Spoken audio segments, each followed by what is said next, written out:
you lose the joy of Christ when you sin. These things I have spoken to you, that my joy may remain in you, and that your joy may be full. These things I have spoken to you, that my joy may remain in you. Do you love Jesus? Do you really love Jesus? Do you love him with all your heart? You've got to love Jesus with all your heart.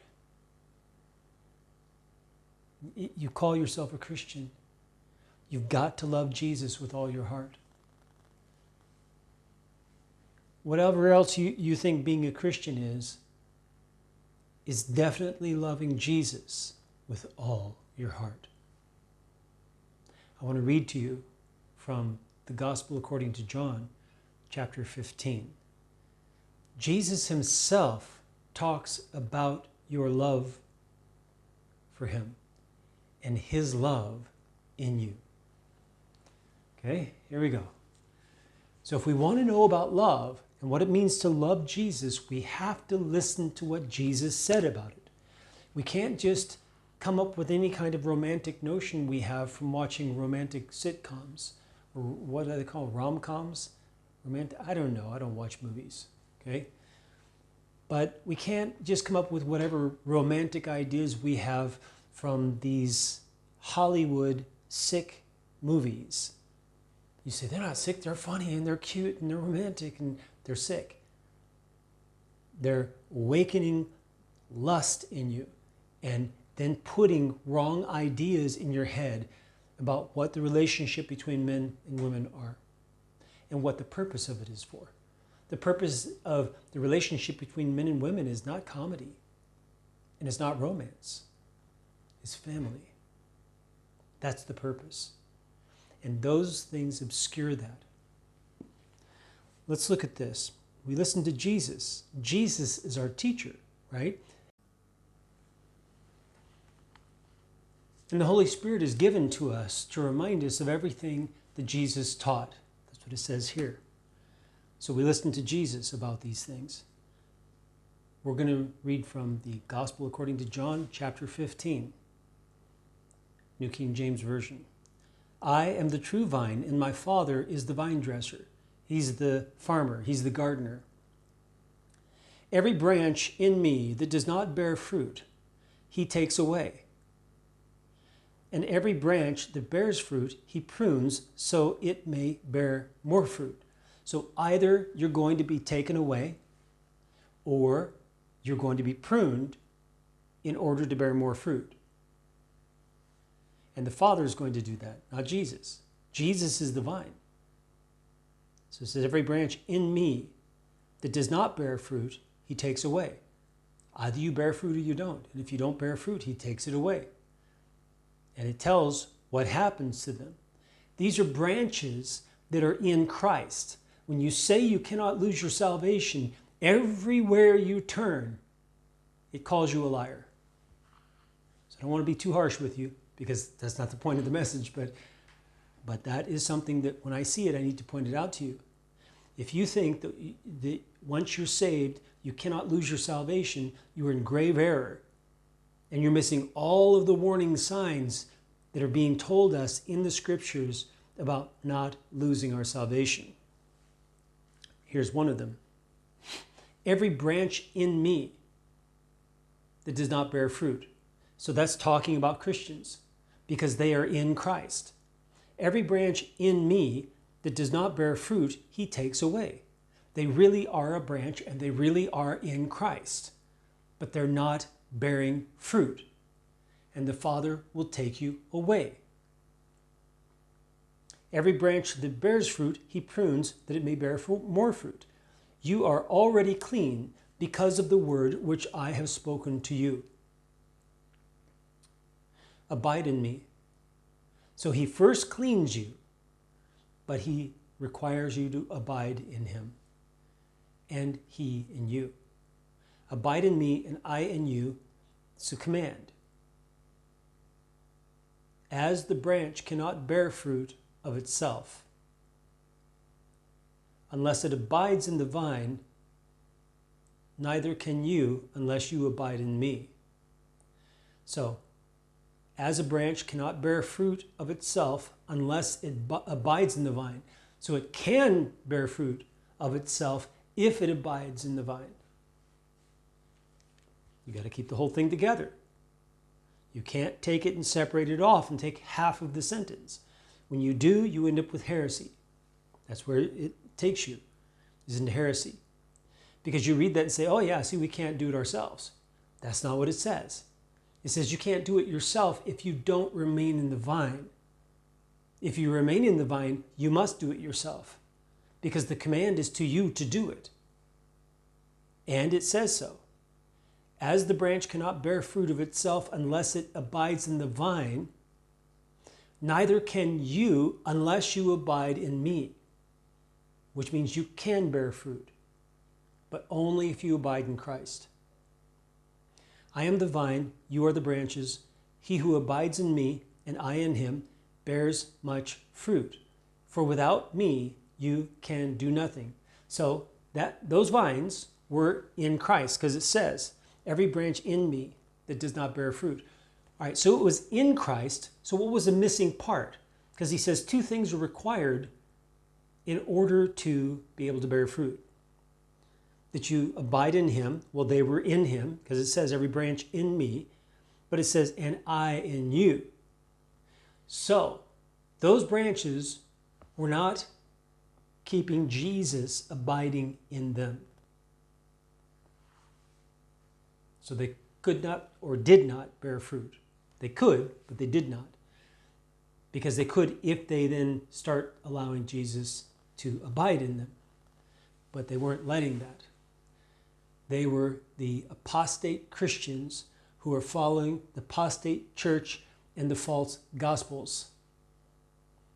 Jesus does not abide in them because they won't allow him to abide in them, because he rebukes them of their false gospels. And he preaches the true gospel that we are reading right now.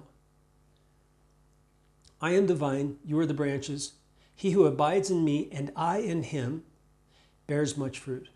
For without me, you can do nothing. Without me, you can do nothing. So even abiding in him, you don't completely have Christ, because he is not abiding in you. You may be abiding in him, but he's not abiding in you. And it's because of you.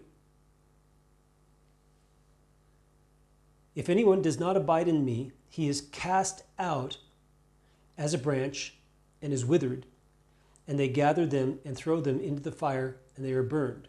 So, notice though, you say, oh, well, but that branch that didn't bear fruit was in him. That's true, until the Father took him out.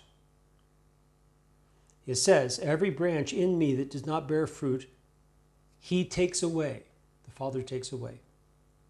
So that means that that branch is no longer in Christ. The Father takes him away because he's not bearing fruit. He was in Christ. He is in Christ, but he's not bearing fruit. The Father then takes him away, breaks him off. It says, if anyone does not abide in me, he is cast out as a branch and is withered. So the Father then casts it out and it withers.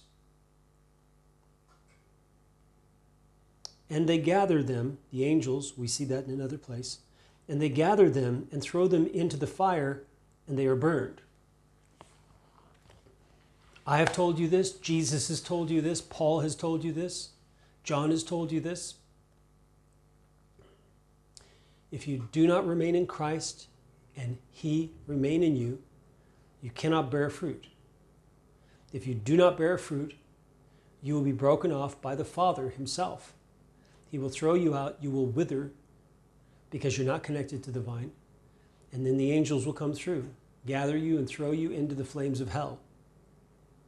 And you will not get out until the judgment day, when you face judgment and you are condemned and thrown into the lake of burning sulfur. You need to make your choice, and you need to make it wisely. You need to make it quickly and stick to it. Either you let the Father break you off and throw you out, and you'll wither up, and the angels will come through and throw you into the flames of hell, and your fate is sealed at that point. Or you allow Christ to abide in you and bear fruit. We're getting there to the love part, don't worry. So if anyone does not abide in me, he is cast out as a branch and is withered, and they gather them and throw them into the fire, and they are burned. If you abide in me, and my words abide in you, now it's not Jesus, it's his words, you will ask what you desire, and it will be done for you. And it doesn't literally say that. It says, and it will become to you. It will come to be to you. Not it will be done to you. It will come to be to you. By this my Father is glorified. By this my Father is glorified, that you bear much fruit, so you will be my disciples. You cannot be Christ's disciple if you're not bearing fruit. And you cannot glorify the Father if you're not bearing fruit. So when you're at church with these musicians up on stage and everyone's worshiping them, go watch this video. It's true. That's what they're doing. They're worshiping them like the beast. And you're going, praise God and glory to the Father, and you're raising your hands and you're hallelujah, and you feel this wave of emotion coming over you, and you want to cry, and you want to laugh and sing and dance, and you're saying, glory to God, glory to God. Are you bearing fruit? Because if you're not bearing fruit, you're a liar. You're not bringing glory to God. This tells how to bring glory to God. It says here, by this my Father is glorified, that you bear much fruit, so you will be my disciples. If you are not a disciple of Christ, you're not glorifying God. I know some people out there teach that there are people who can be saved and not be a disciple of Jesus. Read it again. They're liars. They're deceiving you. By this, my Father is glorified, that you bear much fruit, so you will be my disciples. The Father is glorified by you being a disciple of Jesus. And you can only be a disciple of Jesus if you are bearing fruit. It says, by this, my Father is glorified, that you bear much fruit, so you will be my disciples. You will be his disciples by bearing much fruit, through bearing much fruit. Let's keep going. Verse 9, as the Father loved me, I have loved you. Abide in my love. As the Father has loved me, I have loved you. Abide in my love. Wow. It's not romantic love. It's not rom-com love or anything that we think about from Hollywood or from our relationships. Then he says, if you keep my commandments, you will abide in my love. Just when you thought it was like the soft, fluffy, kind of easy love, Jesus turns it on you. Again, everywhere you turn that love is spoken of in the Bible, it's not easy love. It's not cotton candy love with unicorns and pink clouds, the little girl's love. That's not the kind of love that it's talking about in the scriptures. As the Father loved me, I also have loved you. Abide in my love. If you keep my commandments, you will abide in my love. Just as I have kept my Father's commandments and abide in his love. Jesus said, follow my example. That's what he's saying. I obeyed my Father's commandments, and abide in his love. It says, I have kept my Father's commandments and abide in his love. I have kept since the beginning and abide in his love. And he's telling you to abide in his love, and then he tells you how to do that. If you keep my commandments, you will abide in my love, just as I have kept my Father's commandments and abide in his love. Did Jesus keep his Father's commandments perfectly? I dare you to say no. He said, just as I have kept my Father's commandments. He's telling you, you must keep Jesus' commandments perfectly. And they're not a heavy burden. They're actually a beautiful thing. Keep going. If you have a problem with it, Jesus is the one who said it, which means that you have just revealed in your heart that you're an enemy of Christ. If you have a problem with what Jesus preached, you're an enemy of Christ. And if you feel that rising up and you want to pin it on me, it's been exposed. Your heart has been exposed. Whose side you're on. If you keep my commandments, you will abide in my love, just as I have kept my Father's commandments and abide in his love. These things I have spoken to you, that my joy may remain in you. Because if you don't keep his commandments, you don't abide in his love, and his joy doesn't remain in you. You lose the joy of Christ when you sin.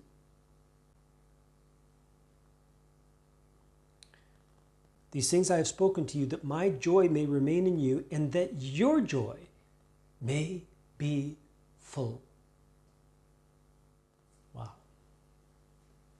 That's what it means to love Christ. May the Lord bless you as you seek him with all your heart.